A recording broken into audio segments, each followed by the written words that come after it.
everyone? It's Brandon Bornancin. I am with one of our amazing users, DJ Hume with LifeThreads. And on this video, he's going to tell us his amazing journey from building this company to generating a lot of success in sales. And I can't wait to dive in. DJ, thanks so much for joining us today. I appreciate you having me here, Brandon. So, I got an alert that you won President's Club. Mm-hmm. And I can't wait to hear about it. But can you so first off, in total, how much in sales have you been able to generate? Probably just because it's part of healthcare and everything, probably in the last, 5-6 weeks, it's been over 10 million. Dude, what? Right, yeah. What? Yeah. So you passed the 6-figure club, yeah, and the 7-figure club, and now you're the second member. Are we making a new club? 8-figure club was never created until Dan from the software company hit the 8-figure club. Yeah. You're going to now be a founding member of the 8-figure club. So 5 months? No, in the last 2 months. Oh, okay. So, hold on. 10 million in the last how many months? And just in the last couple months, we've taken our business here at LifeThreads from $1 million in sales over the year to 10 million in the last 2 months. 8-figure club? Dude, my mind's blown. My heart's racing. I mean, that's amazing. We've got the 6-figure club and the 7-figure club. You literally did 9. Hold on. What is going on here? Get out of here. 9 7-figure clubs, and then in 60 days or 90 days, do you think? Basically, ever since the coronavirus and everything started, that's when it took off. 60 days. Yeah. 60 days? 10x? Millions? What the hell, dude? My mind's blown. I've never heard of a success story like that before. Dude, okay. Right place, right time was Seamless. Dude, so amazing. I'm so happy for you. Congratulations to you, your company, your family. And I know you were just telling me you went through the same accelerator that Seamless went through, and your previous company failed. So I'd love to give the audience your background. Who are you, and what's been your experience from the beginning to where you're at today? Because that's incredible. Now you're in the 8-figure club, over 10 million in sales, where dreams come true and are made of. But I'm sure it wasn't like that every step of the way, right? No, it wasn't even close to that. So Brandon, I would say a little bit about my background. So I'm 27 years old, and I think just in my short career, I've done so much. I've failed so many times, it's not even funny. But to give everyone a little bit of background, so I went to school up in a small school called Grand Rapids or Davenport in Grand Rapids, Michigan. Awesome. And then after I finished school, I started with a very small company in Dayton, Ohio. Healthcare sales. I was kind of their first salesman. Super green, kind of learn as I went, which was a blessing in disguise at the time, because I was, employee number 10. So before I knew it, I was wearing 10 hats and I didn't even realize it, learning sales, learning customer service. So that really accelerated my growth just out of the gates. And then through that, I actually started my first company kind of more as a side hustle. Maybe a year later, it was a healthcare company, software. Didn't even know what a business plan was at the time. So probably over about 12 months, I was figuring out, how does a startup work? What do I do? Made myself, made a fool of myself in front of, email and calling investors or people that should listen to my great idea. Right. But through that, I, built out, an actual business plan with a pitch deck and things like that. Got into a bunch of different accelerators, including Rev One in Columbus. Nice. Where that was something that really took my business, or what I know as entrepreneurship, from one level, and really put the gas on that. So I'm really thankful for everything that they provided just in that experience alone. And then I got to pitch that to, I don't know, maybe 100 plus investors around the country, from Silicon Valley to other startups in the Midwest to here in Cincinnati, everyone. So we eventually got that product funded with a partner. How many pitches did it take? It's got to be a couple hundred. Yeah. I mean, I tracked mine. Mine was 337 VCs. Yeah. No, if I would have tracked it, it would have, I probably would have quit. Honestly. Yeah. Thank God I didn't track it when I was doing it. But when someone asked me, and I'm like, you know what? I've got this all saved in Salesforce, and I pulled a report, and I'm like, wow, that's crazy. So you do an amazing job. You have this idea for, was it like health tech, right? Yeah. So it was a software application in the healthcare space. Okay. Awesome. And then you go through the same accelerator that we went through as our first accelerator with Rev One Ventures in Columbus, Ohio. Great people. They work with you on product and everything. Awesome. You learn like a PhD, MBA in entrepreneurship in that first 4 weeks, 8 weeks, whatever it is. And then what happens? You pitch everyone in the world, and you get a round of funding. Yeah. So basically, get a round of funding. It was unconventional. Rather than going the VC route, I didn't have a tech partner. That was very difficult to find, at least then here in the Midwest. So it's so hard. So I partnered with a company, and they were going to bring the tech, but I had to give up half the company. Which I was like, hey, at the end of the day, I'm here for the product.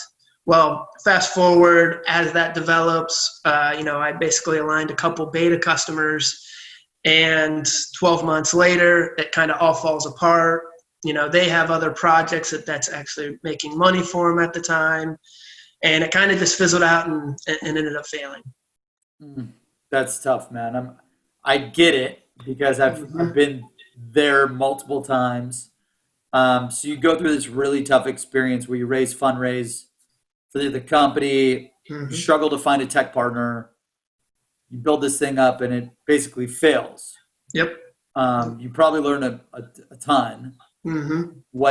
Now what? Because you're probably like how I was when my second company failed, down and out, lost everything, broke, at the bottom of the barrel. Yeah. Mentally, physically, emotionally, spiritually broken. I felt like I was pretty much broken after I ran in mobile, my second startup, for 3.5 years, and lost millions of dollars and everything I owned, and went 100K in debt. Tell me about your thought process when you knew that it was over. Yeah. So, I mean, I was fortunate enough where it didn't really hit me financially. That's great. The way I structured it, I never really had to put too much money out on the table, other than when I was initially pitching it. So that was a relief in itself. But I did feel that I let down, there was a lot of people that I made promises to or committed to, and we had a vision together, that I eventually let down. So, it was really tough to go back to them and say, hey, I know this was our goal, but it's not going to happen. What I did do, I was very transparent. I was open with all the customers that I was working with at the time. And they were really understanding. So it did suck. It sucked a lot. I didn't want to tell my friends about it. I was just hoping no one would ask me about it. Yeah, I was like, maybe they'll just forget about this whole startup thing that I was like telling everyone about a year ago. Yeah. So I was trying to keep that kind of on the DL. Yep, totally get it. But there is a silver lining in everything. So although I was down and out, actually my first company alone that was going to use this application, I since moved on after a couple of years there. They were going to purchase the application, and then they're like, you know what? We really don't want to go this route, but DJ, we do believe in this vision. Can you come on as a 1099 contractor and build this, and we'll just support you with like the tech team. So I kind of got to rebuild the application on a very small scale with them, and that's kind of what I see as my win when it comes. That's to that. Awesome. That's awesome. So your former company hires you to build this, Hmm. and then, where does it take you from there? And so all this was a side hustle, by the way. I'm still like a full time working in other healthcare sales jobs, whatever it might be. It eventually landed me into the role that I'm at today. Um, through all those experiences, which is at LifeThreads, became their VP of sales about, I don't know, 12, 13 months ago. Congrats. Um, And what attracted you to them and them to you? Man, it was just relationships. I mean, it was like friend of a friend. I felt like I had all these things, all these failures, everything that I've done kind of building up to this. I, you know, I never even submitted a resume or anything like that, right? It was more people calling me, Wild. which was really cool. I mean, that in itself was so interesting to see. It was all about who I knew, not what I knew. Um, so over the years, I was kind of building up rapport with both customers that I had, with people that I worked with, mentors. They all had, great things to say. So in one of my old jobs, I somehow got connected with the CEO who was struggling to really penetrate the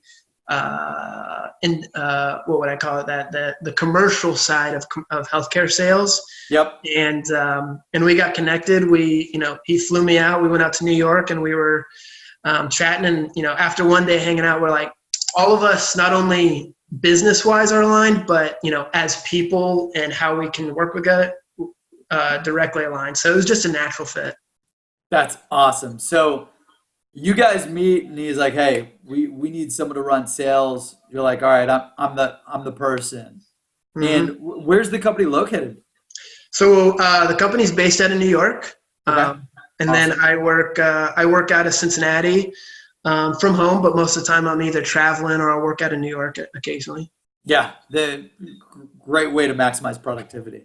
Hmm. It's funny, now I've got like a 20,000 square foot office space, and like now that everyone's on lock, I love it because my productivity probably doubled Hmm. with the amount of time that I just have right here, no distractions. It's amazing. Yeah. Awesome. So you become VP of sales, and tell me about the journey from you just joined, and then I don't know, when did you hear about Seamless, and then what were your, like, what did you do from the day that you joined to getting to a million and then 10 million? Like, tell me this crazy journey of success and failure, right? Yeah. So I mean, I'll kind of back up to originally starting as VP of sales. I really thought at the time, I was like, I know I'm the guy, but I was like, man, I don't know if I'm the guy. It was like 50-50 shot. So I'm like, I said I know how to do these things, but let's see if I actually know how to do it. Yep. So a lot of it was trial and error. I knew the market really well, but I didn't know how to scale from essentially zero to anything. I've done it, with help, or I may have had a mentor or something like that. But this was like the first time I was on my own. They gave me the keys, and they were like, "We're following your lead." So uh, Awesome. so there's That's a the lot best of trial way. and error. Yeah, exactly. I mean, I wouldn't want it any other way. I I feel really like that every day, man. I don't know if I really know what I'm doing. Yeah. So we had, probably the first 6 months, it was testing things. There were different markets that we were going into. I was figuring out, we didn't even have a CRM in place before I got on board. So it was getting a lot of these things in place. A lot of Um, the, like, the foundations to yep, to scale sales. exactly. So then we were, our products in our market, we as an organization, we had a completely different base. It was more like the retail side that was like driving our business at the time. And I had no interest in that side of it. So I'm also trying to navigate, how do we go direct to consumer or in the healthcare space, which has a lot better customers, there's all these different benefits, but how do I get everyone else on board with that? So a lot of it was not only building out the plan, but also, getting people to understand what the vision is. So Yep. that was probably the first 6 months. And then a lot of the board chewing out my ass, asking about like, where's the sales? And, Oh, because you switched the strategy. Now, this strategy, so what was the strategy before, and then what were you trying to pivot it to again? So we were probably 90% retail based. So at Okay. LifeThreads we sell a innovative textile, but at the end of the day it's a scrub. Um, Yep. but it's got some technology to it, things like that. Our base was retail customers, small mom and pop, countrywide throughout the U.S. That was our base. That's where where we went as an organization for the last, we founded in 2015. So last 4 years or so, that's all we really focused on. Mhm. And I wanted to shift them into sales that's direct to the hospital because we're more aligned with what their goals are. Our Yeah. product's more aligned with it. And, they don't buy in a quantity of 25, they're buying in a quantity of 25,000. Oh my gosh. Yeah. So you're like, okay, we got to go B2B essentially. Mm-hmm. Instead of these mom and pop shops, we got to go B2B in the hospitals and Yep. healthcare systems where they've got thousands of what nurses, doctors, the whole jazz. Yeah, if they're in the hospital, they're wearing something. Wow. I love that. Okay. Mhm. So the board's on you. Where are the Mhm. sales? Where are the sales?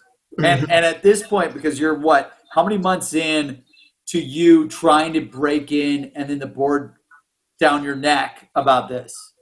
So I'd say that it's probably after about 6, 7 months. I mean,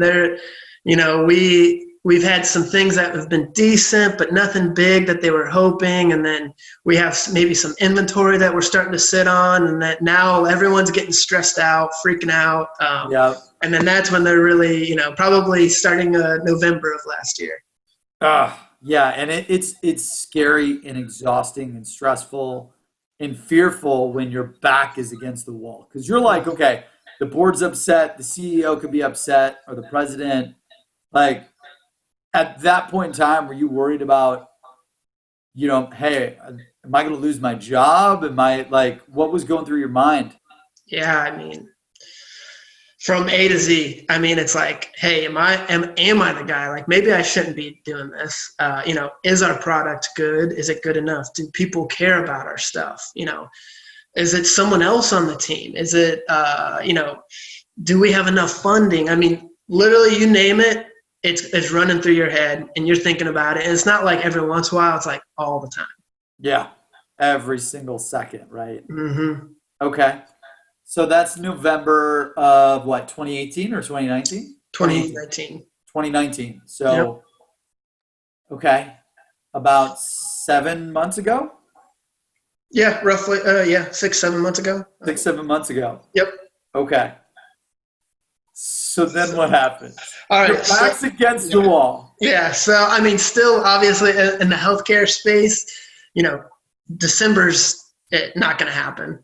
Yep. But we kind of get through that. We're repositioning things. They're still on us, but then we get one breakthrough sale. That's someone that I've known for a long time. I've worked with, and other deals. It's a big healthcare system, and then that comes through. That Hmm. was probably, I don't know, February ish. Awesome. So that was great. It's like, all right. Is that a probably what, like a six-figure deal? Yeah, so I mean, any of these, like any health system, if you depending on the deal, it's probably a seven-figure deal Okay. on a reoccurring basis. So recurring basis, that's a seven-figure deal that you close in February. Hmm. Now, does the board finally start to back off a little bit? No, absolutely not. I mean, I went to a meeting like this is it's almost comical. I go to a meeting where it's kind of like, hey, we're like it's more like strategy planning things out, and then they call me. They're like, did you get an order? I'm like it's gonna go, but it was it's comical when I look at it, or look back at it, but it's kind of like, man, this is I get it because my money is not sitting on shelves and inventory or and all this stuff. So and I Yeah, treat everything like it's my money. So I'm like pushing it as it's a hard. great way to be. Treat Yeah, everything like it's your money. yeah. Okay, so February you close this deal. Okay. Yep. And then what's next? So we're starting to build out some momentum. We're like, hey, let's just get some small wins. That's all we need. So we start to build up this momentum. We're getting some appointments. I started adding on to our sales team where we can have some SDRs to start to vet this, and we can, start to really build out a funnel that's going to be successful. Okay. And this goes into March, and like we can all see the calendar start to fill. We're like, okay, we're not closing deals, but we have something. We're having conversations Building the pipeline. going. Yeah. So we're feeling good. And then about March 15th, as we all know, like COVID-19 hits, and all my appointments, right, because we're tracking every week, literally goes from like probably, pretty packed every single day to everything's canceled. No. I'm like, oh man, we just had this momentum. So so go through that, and I'm like, this is not going to be Whole good. pipeline Like, dead, basically. this is like, I was like, I don't know what's going to happen, but this is like I can't call someone and be like, please talk about this when you have the, So I'm like sitting there like, oh. But then I have Probably a call. don't even know what to think at that point. Like I remember it because it was happening to us in our business, and you're just like, how do we operate, survive, and thrive in this uncertain time? Yep. You're sitting there, full calendar. March 15th hits, everything's empty. So then, I don't know, maybe a week passes, and our CEO, he calls me. He's like, hey, what do you think about this mask business? What do you think about this PPE stuff, like masks and stuff like that?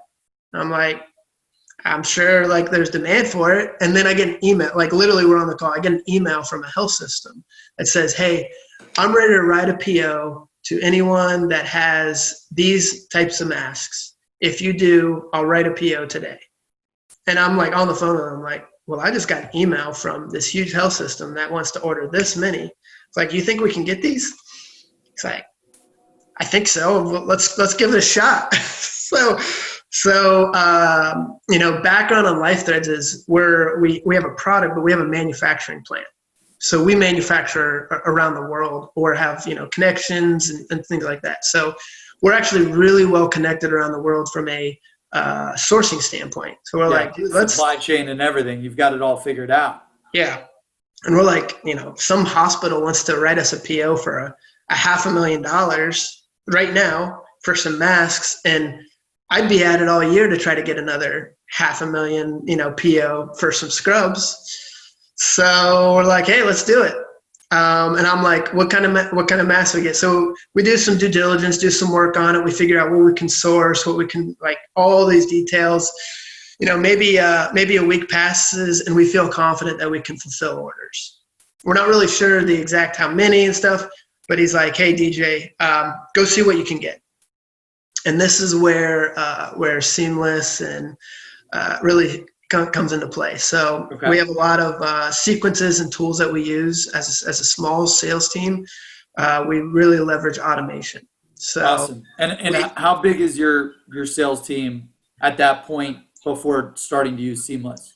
So at that point, we were about 6 salespeople. Okay. Including our CEO. Okay, got it. So really like 5 plus the CEO, which makes 6. If you got a LifeThreads email, I'm making you sell. Awesome. Love it. That's amazing. So I was like, all right, well, let's give it a shot. So I load up, I put together a plan. I'm like, hey, we want to target these titles, these type of people, put it together. I need this list, by Monday. And then I put everything together, just like the sequences and everything. And I blast it out on Monday morning. Okay. And was this with Seamless or before Seamless? I was using Seamless to get these contacts. Awesome. And then how did you hear about Seamless? Just curious. I think I found it just from seeing you on LinkedIn. Yeah. Awesome. So you saw me on LinkedIn or Seamless all over LinkedIn, and then you're like, hey, all right, I got to check this out. I got to build this list. Yeah. Reach out to all these health systems. I mean, I was trying anything at that point. I didn't have contacts. I didn't have a list. I was like, I don't even know where to start. So, awesome. Well, I'm glad you found us. Okay, so you joined Seamless, Hmm. and then you build this big list. Yeah. So we built out this big list targeted to different areas, and I put it together. And then I'm like, hey, I'll send this out, see what happens. I don't even remember how big the list was. It was probably 500 people. Nothing big. Okay, nothing like super massive, but No, nothing no, no, tiny either. no. And then we have a conference call with our board that morning after I send that. And we were going to talk about masks, but we were talking about the uniforms. We're like, hey, our uniforms are positioned for this. Like, we should start to be selling this along with masks and whatever it is. So I'm on a call with our board when we're kind of going through this, and my phone is literally ringing off the hook. And then I'm like, this never happens. You're like, I never get calls, man. Yeah, I was like, in sales. so so it like just keeps ringing and ringing, and I'm like, all right. I like put the call on mute. I'm like, I gotta like listen to these voicemails. But then I start seeing my emails start just flooding in. I'm like, oh crap. So this is about to be great. So I end up getting I have like at this point 7-10 missed calls within a matter of 15 minutes. Unbelievable. So I was like, hey guys, I'm getting calls left and right. I got to jump off this call. I think we got sales going on. Yeah. And they're like, yeah, get off. Board's like, go, get off the phone, go. Yeah. So just that day alone, I mean, I don't even know the number, but we had the right things in place. We found the right people to attract, and then we started, from there, we started, supplying masks. And our whole intention was, hey, if we don't need to necessarily make a ton of money on masks. We just want to get more customers and build relationships so we can sell scrubs. That's our whole intention. That was my intention from the get-go. And before you know it, I mean, we went from 2019, we probably did roughly, I don't know, anywhere between $1 million US-based sales. And at the end of week one, we probably had, I don't know, 5 million in a week. Maybe not 5 million, but like something insane. God, dude. Something insane. So literally within a week, building the list, blasting the list, 5 million in a week. Yeah, it might not be that much, but I mean, it was so much where I was like, no, what do you mean? Yes, that's a shitload, dude. Yes. I mean, I've never seen anything like. My mind would have blown. Like, yeah, I mean, I've built some fast companies. I've seen some fast companies, but like in 1 week, you just 500, you like 5x growth the company. Yeah, that's insane. Yeah. So, okay. Was the board happy finally, or no, not happy? I mean, they were happy. Definitely happy, right? But at the same time, I feel like they were still a little bit like, can we sell some scrubs too? I'm like, listen, if we fulfill on this and we kind of get our partners, our healthcare systems out of the hole, scrubs won't be a problem. Like, that'll come. So was your mind blown when you just sold in a week $5 million worth of product? Yeah, I mean, honestly, Brandon, my mind was blown, but I also was so nervous to see if we can actually fulfill this and execute this that I didn't even have time to sit back and like high five. I was like off to the next one. Like, okay, now I need to make sure I keep track of these people. How are we going to manage these orders? Make sure that they know what's going on because we got lives on the line. Like, I didn't even have time to celebrate. Yeah.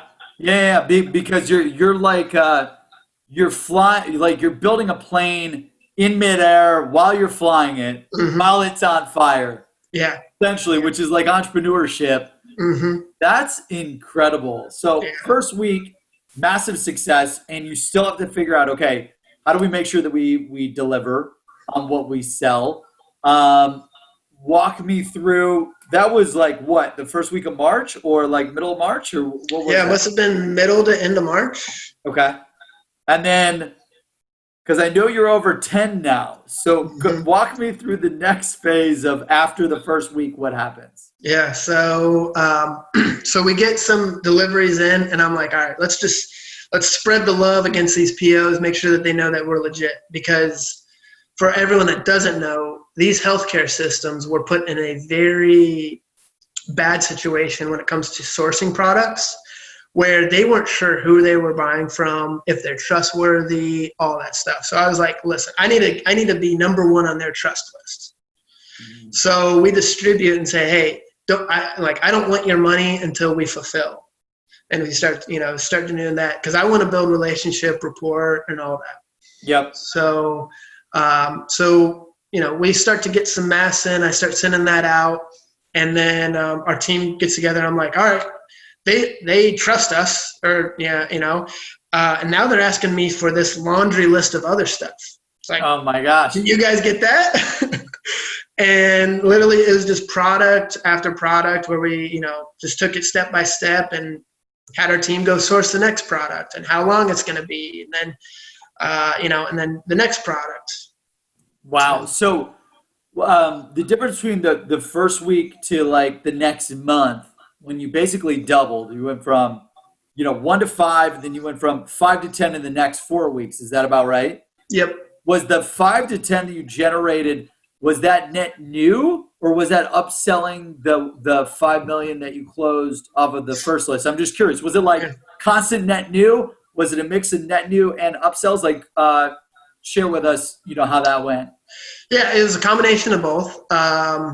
Probably half and half. Okay. What I did, I kind of was like, hey, obviously this list thing worked. So I started generating more lists, and I was like, hey, let's target, Awesome. some other people, right? Yeah. So I'm doing that, but I was like, but let's not like get way over and try to, be someone that we're not, right? I want to make sure that we fulfill. So we were starting to get, I wanted to put some new feelers out there, some in-mails, some sequences. So we started targeting some other people.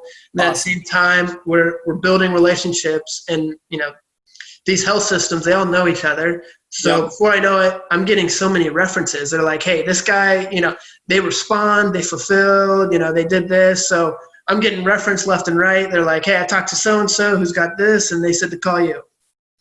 Unbelievable, man. Yeah. So Salesperson's dream. They're calling you. what? So you literally build this list over $10 million in less than 60. I mean, the real number is like 45 days. Yeah. Yeah. 10 mil in 40. I mean, I do not know. Like, I hope you hold the record for a very long time from zero to the 8-figure club. That is incredible, man. I'm like so happy for you, so happy for your company, and like how many people that you could hire, how many people that you could help, LifeThreads, like that you could hire at LifeThreads, Mm-hmm. provide for their families, pay for mortgages, make, I'd love to hear from you. It just goes to show you that like you're literally just one list away from the life you want, the sales you want, the family you want, the cars, the houses, the employees, everything that you want in life is just one list away. Mm-hmm. Yeah. Yeah. I mean, obviously our scale was not something that we were planning on. This was never in our deck of cards. Um, You can't like forecast this deal. yeah. Yeah, exactly. And there's so much, potential that we haven't even reached yet, but it's also opened our eyes up to, the opportunities. We were so focused on our one thing that, maybe that's not what the market wanted. They wanted, the go-to person or just a couple people that can handle a lot of different things. And most importantly, they want someone that they can trust. Yeah, that's amazing, man. What first off, congrats. I'm gonna have to get this. That now that you're the second person in the 8-figure club that I know of, because I know there's a lot more. Like we Yeah. got thousands of people in President's Club, and I just got to figure out, who won 6, who won 7. You went over 9 7-figure awards. You're in our 8-figure club, which we got to get on the site and design. I think I'm going to do a mix of the gold and the silver and one record, which would be really cool. And now the goal is, DJ, we got to get you to the 10-figure club. Yeah. How quickly do you think we can get you to the 10-figure club? Honestly, oh man, 12 months?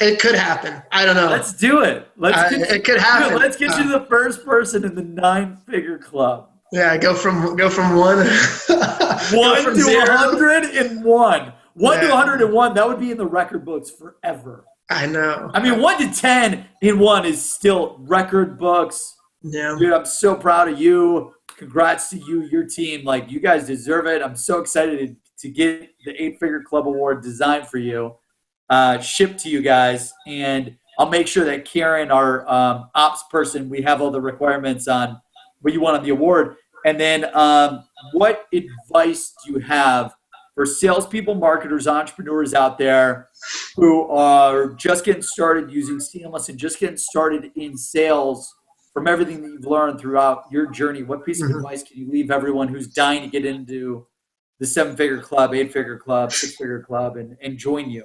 Yeah. Yeah. So sales is just like starting a company, just like entrepreneurship. Sales is a roller coaster ride, ups and downs, and more downs than ups, unfortunately, especially starting out. And there were a lot of times that I wanted to quit. It would have been easier to go get, a corporate job where I can just stay in my lane and collect a paycheck, whatever that might be. But the important thing is the people that make, clubs like this are the people that stick with it through thick and thin. The people that get up, get to work, don't make excuses. If there's something that goes wrong, I always try to point the finger at myself first. And when you have that kind of attitude, when you have that kind of, thinking on a daily basis that all you want to do is win, great things are going to come. It's just a matter of time. That's such great advice, man. DJ with LifeThreads, man, congratulations to you, your family, your company, your team. We're so happy for you. I can't wait. It's amazing because during tough economic times, you hear a lot about the bad, but there's still amazing people doing amazing things, driving amazing results. And also your company's saving people's lives. And the ability that you're able to go make that happen. And we're also able to be a part of it in some way is just absolutely phenomenal. That's why you joined your company. That's why we built Seamless. And, let's just leave it to the audience. Don't forget, you are just one list away from President's Club. The life you want, the sales you want, the family you want, the income you want, the cars, the houses, the vacations, the employees, the sales, the revenue, the income, everything is just one list away. And you could join DJ and President's Club and all the thousands of members. You just got to put in the work and listen to stories like DJ and follow his journey and follow everyone else's journey and be hungry and learn and assume responsibility like DJ mentioned and take ownership of your successes and your failures and put in the work. Like, I mean, DJ, how hard have you been working the past year in 2020? Oh, I mean, all the time. I mean, and the best part about it is that I don't feel like it's work. We're building something bigger. We're making an impact on other people's lives. And when you have that, and it doesn't really feel like work. So although I probably put in so many hours each day, I almost feel like I have one of the best opportunities and so blessed with what I do and have the flexibility to do what I want at the same time. That's awesome, man. Well, congratulations. I can't wait to create your new award because it's not designed yet. I'm going to get it designed. Literally, my next task right when I'm off this call is I'm meeting with marketing. I'm saying, get it. This is our second winner of the 8-figure club that we know about. Mix the two awards together. We'll do a mixed record, and we got to get it shipped out, man. Congratulations. And I can't wait for you to hang this on your wall. Use it as inspiration, motivation, and a token of accolades, man. A token of like, you did it. You are amazing. You are unstoppable. You can do anything. And then let's do anything and everything we can to get you to the 9-figure club this year. 0 to 101. You're the 101. I've never seen it before, but I can't wait to do it with you, man. And let's go make it happen. Happy. Thanks so much for joining us today. I really. That's awesome, man. I appreciate you having me.